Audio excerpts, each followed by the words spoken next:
নমস্কাৰ সকলোকে স্বাগতম জনাইছো আসাম কেৰিয়াৰ পইণ্ট ইউটিউব চেনেলটোলৈ বন্ধুসকল পোনপ্ৰথমে সকলোলৈকে এছএছচিজিডিৰ আগন্তুক যিসকল দিনত এক্সাম আছে তেওঁলোকৰ বাবে শুভেচ্ছা জ্ঞাপন কৰিছো সকলোৰে যাতে এক্সাম ভাল হয় তাৰে আমি কামনা কৰিছো আৰু আজিৰ এই ভিডিঅ'ত আমি আপোনালোকৰ আজি অৰ্থাৎ 27 এপ্ৰিল তাৰিখে অনুষ্ঠিত হৈ যোৱা এছএছচিজিডি এক্সামৰ ফাৰ্ষ্ট শিফটৰ কেইটামান মেমৰি বেস জিকে কোৱেশ্চন ডিসকাস কৰিম আৰু এই কোৱেশ্চনখিনি যেহেতু মেমৰি বেস কোৱেশ্চন হয় এক্স্যাক্টলি এক্সামৰ দৰে নহব পাৰে তো যিসকলে এক্সাম দি আহিছে তেওঁলোকে আমাক এই কোৱেশ্চনবোৰ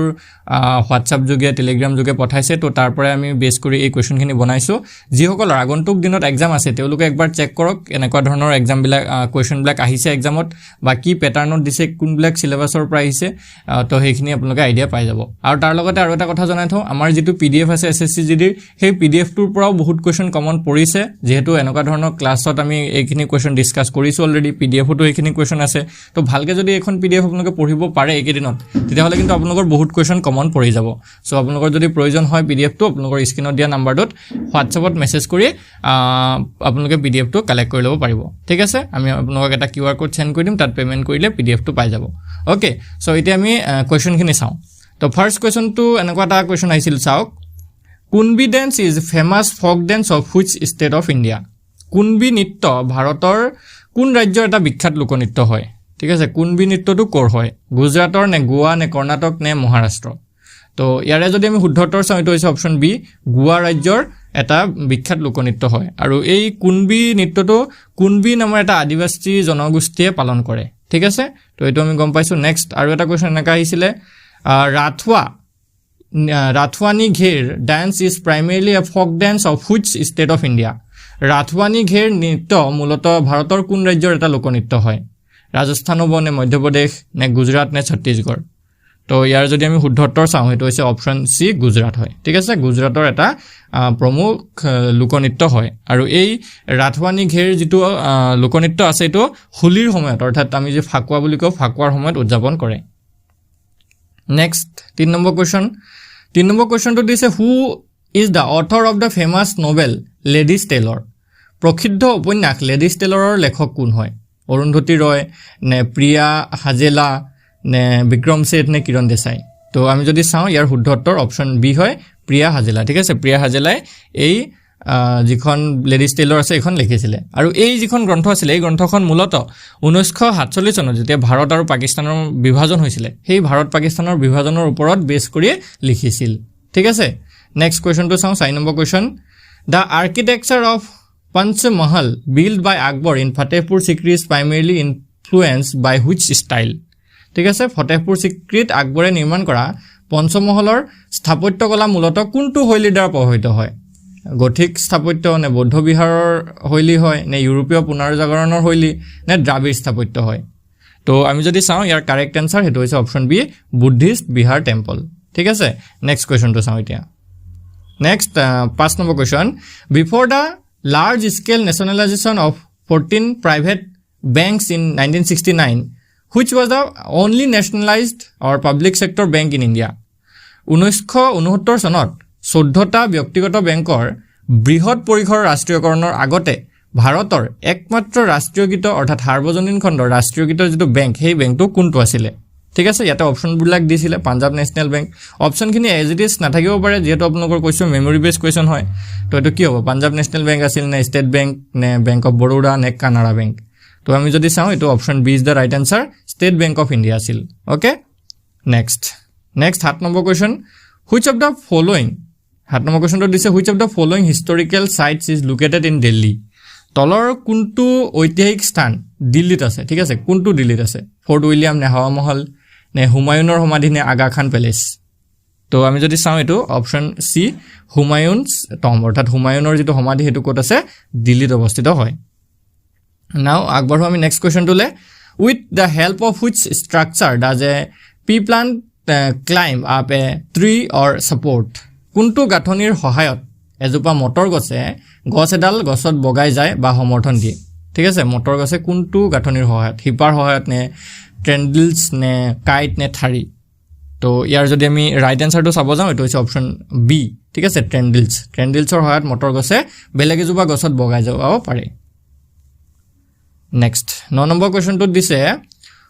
who succeeded Chandragupta Maurya to the Mauryan throne in 297 BC. অৰ্থাৎ 297 খ্ৰীষ্টপূৰ্বত চন্দ্ৰগুপ্ত মৌৰ্যৰ পাছত মৌৰ্য সিংহাসনত কোন বহিছিল চন্দ্ৰগুপ্ত মৌৰ্যৰ পাছত আমি জানো যে মৌৰ্য সাম্ৰাজ্য কোনে এষ্টাব্লিছ কৰিছিল বা প্ৰতিষ্ঠা কৰিছিল তো চন্দ্ৰগুপ্ত মৌৰ্য কৰিছিল তো চন্দ্ৰগুপ্ত মৌৰ্যৰ পিছত মৌৰ্য বংশত কোন বহিছিল সম্ৰাট অশোক নে বিন্দুসাৰ নে দশৰথ মৌৰ্য নে বৃহদত্ত তো আমি যদি চাওঁ ইয়াৰ যদি শুদ্ধ উত্তৰটো চাওঁ এটা হৈছে অপচন বি বৃহদত্ত বিন্দুসাৰ ঠিক আছে Bindusara is the right answer next 10 number question at what interval of years in the Mahakumbh organized in প্ৰয়াগৰাজত মহাকুম্ভ কিমান বছৰৰ অন্তৰত আয়োজন কৰা হয় ঠিক আছে এটা 6 বছৰ দিছিল নে 10 বছৰ নে 12 নে 144 বছৰ এতিয়া ইয়াতে যদি আমি চাওঁ কুম্ভ মেলা যেটো হয় যেটো আমাৰ অনলি কুম্ভ বুলি কোৱা হয় এটো 12 বছৰ অন্তৰালত হয় কিন্তু ইয়াতে যেটো উদিছে মহাকুম্ভ আৰু এটো 2025 চনত প্ৰয়াগৰাজত অনুষ্ঠিত হৈছিল তো ইয়াৰ যদি আমি কাৰেক্ট আনসাৰটো চাব যাওঁ এটো অপচন ডি হ'ব 144 ইয়াৰ্স কাৰণ 12টা কুম্ভ যেতিয়া সম্পূৰ্ণ হয় তেতিয়াহে মহাকুম্ভ অনুষ্ঠিত হয় তো আমাৰ এটো 144 বছৰ মুৰে কি হয় মহাকুম্ভ মেলাটো অনুষ্ঠিত হয় আৰু এটো 2025 ত হৈছিল কেতিয়াৰ পৰা কেতিয়ালৈকে যদি হুদে তেতিয়া এটো হ'বগে 13 জানুৱাৰীৰ পৰা 26 ফেব্ৰুৱাৰীলৈকে হৈছিল ঠিক আছে 13 জানুৱাৰীৰ পৰা 26 ফেব্ৰুৱাৰী 2025 ত এই মহাকুম্ভ যেটো মেলা আছে এটো অনুষ্ঠিত হৈছিল নেক্সট তো চাওঁ 11 number question cuscuta and ticks are examples of which type of organism অৰ্থাৎ অমৰবেল বা অমৰলতা যেটো কোৱা হয় আৰু কিলনি চিচৰি এটো কোন ধৰণৰ জীৱৰ উদাহৰণ হয় সপক্ষী নে মৃতজীৱী নে পৰজীৱী নে সহজীৱী তো অমৰলতা আমি সকলোৱে চিনি পাইছো এটো কেনেকুৱা ধৰণৰ হয় পৰজীৱী হয় option C is the right answer parasites okay next 12 number question যে চাওক ভালকে কি দিয়া আছে as per DPIIT data which state has attracted the highest foreign direct investment FDI in India during the first half April to September of FY 2024 to 2025 অৰ্থাৎ DPIIT ৰ তথ্য অনুসৰি 2024-25 বিত্তীয় বৰ্ষৰ প্ৰথম অৰ্ধাংশত এপ্ৰিলৰ পৰা ছেপ্টেম্বৰ মাহৰ ভিতৰত ভাৰতত সৰ্বাধিক প্ৰত্যক্ষ বিদেশী বিনিয়োগ আকৰ্ষণ কৰা ৰাজ্য কোনখন হয় তো এটা অপচনবিলাক এনেকা সাগে আহিছিল তো ইয়াৰে যদি শুদ্ধ উত্তৰটো আমি চাবলৈ যাওঁ ঠিক আছে ইয়াৰ শুদ্ধ উত্তৰ যদি আমি চাওঁ 12 নম্বৰটো এটো হৈছে অপচন সি মহাৰাষ্ট্ৰ ঠিক আছে এটা মনত ৰাখি যাব আৰু এনে ধৰণৰ কোৱেশ্চন বিলাকে চাব next what is the average height of the troposphere the lowest layer of the atmosphere বায়ুমণ্ডলৰ যেটো সৰ্বনিম্ন স্তৰ আছে ট্ৰপোস্ফিয়াৰ ইয়াৰ গড় উচ্চতা কিমান হয় এতিয়া যেটো ট্ৰপোস্ফিয়াৰ আছে ইয়াৰ তো সেম হাইট নাথাকে মানে আমাৰ যেটো ভূমণ্ডল আছে ভূমণ্ডলৰ পৰা সেম হাইটত নাথাকে সবতে বেলেগ থাকে সো ইয়াতে যেটো হেকাৰণে এভাৰেজটো দিছিলে তো এভাৰেজ যদি আমি চাওঁ এটো অপচন বি হ'ব 13 কিলোমিটাৰ ঠিক আছে 13 কিলোমিটাৰ হ'ব শুদ্ধ উত্তৰ নেক্সট আমি যদি চাওঁ 14 number who is the author of da famous Bengali Nobel Anandamath প্ৰসিদ্ধ বাংলা উপন্যাস আনন্দমঠৰ লেখক কোন হয় আনন্দমঠ লেখকটো বহুত এটা ফেমাস হয় আৰু এই আনন্দমঠৰ পৰা কি কৰিছিলে বন্দে মাতৰম যেটো আমাৰ গীত আছে ঠিক আছে বন্দে মাতৰম গীতটো অনা হৈছিলে তো ইয়াত সুধিছে এটো লেখক কোন হয় আনন্দমঠৰ লেখক কোন তো ইয়াৰ ৰাইট আনসাৰটো হৈছে অপচন বি বঙ্কিম চন্দ্ৰ চট্টোপাধ্যায় বা বঙ্কিম চন্দ্ৰ চ্যাটাৰ্জী ওকে নেক্সট আমি কোৱেশ্চনটো চাওঁ 15 according to the classification of musical instrument what type of instrument are membranophones অৰ্থাৎ বাদ্যযন্ত্ৰৰ শ্ৰেণী বিভাজনত অনুসৰি মেম্ব্ৰেনোফোন কেনে ধৰণৰ বাদ্যযন্ত্ৰ হয় মেম্ব্ৰেনোফোনটো কেনে ধৰণৰ হ'ব সো আমি যদি চাওঁ ইয়াতে ওয়াইন ইনস্ট্ৰুমেন্ট মানে বতাহেৰে বজোৱা যন্ত্ৰ নে স্ট্ৰিং ইনস্ট্ৰুমেন্ট অৰ্থাৎ তাৰযুক্ত যন্ত্ৰ নে ইনস্ট্ৰুমেন্ট উইথ এ ষ্ট্ৰেচ মেম্ব্ৰেন নে টনা ঝিলিযুক্ত যন্ত্ৰ নে ধাতু বা কাঠেৰে নিৰ্মিত ঘন বাদ্য হয় সো ইয়াতে যদি চাই right answer option C instrument with a stretch membrane অৰ্থাৎ টনা ঝিলিযুক্ত এটা কি হয় যন্ত্ৰ হয় নেক্সট আমি যদি চাওঁ 16 নম্বৰ কোৱেশ্চনটো who is the author of the ancient Indian musical treatise Brihaddeshi ঠিক আছে প্ৰাচীন ভাৰতীয় সংগীত গ্ৰন্থ বৃহদেশীৰ ৰচয়িতা কোন হয় সো ইয়াৰে যদি শুদ্ধ উত্তৰ চাওঁ এটো হৈছে অপচন বি মাতংগ মুনি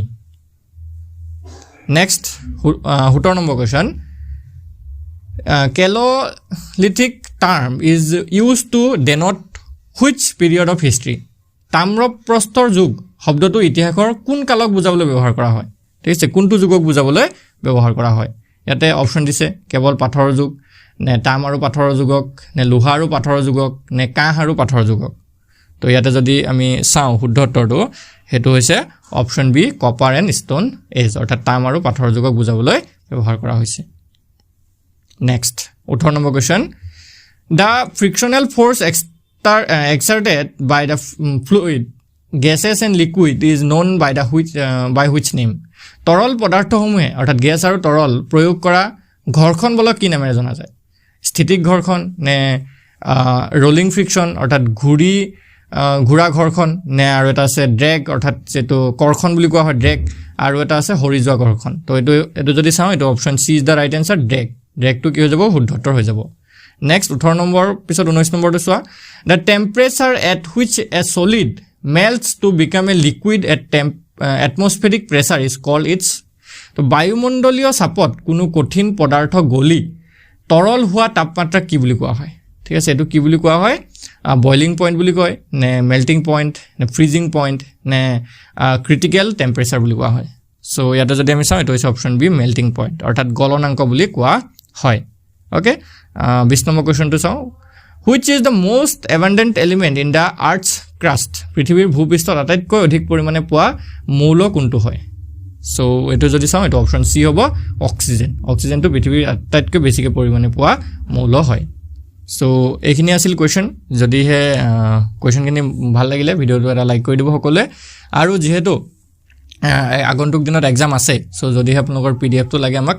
হোৱাটছএপত মেছেজ কৰিলে হৈ গ'ল ঠিক আছে সো আগন্তুক আৰু শিফটৰ কোৱেশ্চনখিনি লৈ আহিম তাৰ কাৰণে আমাৰ চেনেলটো সাবস্ক্ৰাইব কৰি লব থ্যাংক ইউ